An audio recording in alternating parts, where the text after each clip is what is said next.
Hi అండి అందరికీ. ఈరోజు రెసిపీ వచ్చేసి క్యాలీఫ్లవర్ ఫ్రై.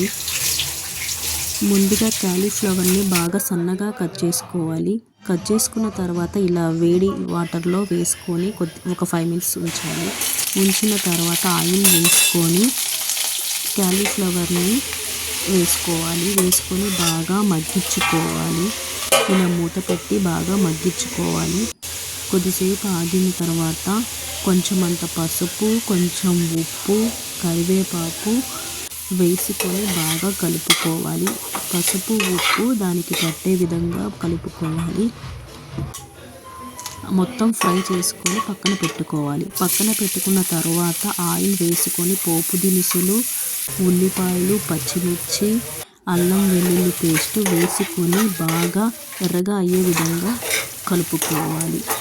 ఇలా మొత్తం అంతా కలుపుకున్న తర్వాత ముందుగా ఫ్రై చేసి పక్కన పెట్టుకున్న వాటిని కూడా ఇందులో యాడ్ చేసుకోవాలి. యాడ్ చేసి మొత్తం అంతా కలిసే విధంగా కలుపుకున్న తర్వాత రుచికి సరిపడా ఉప్పు, కారం వేసుకొని బాగా కలుపుకోవాలి.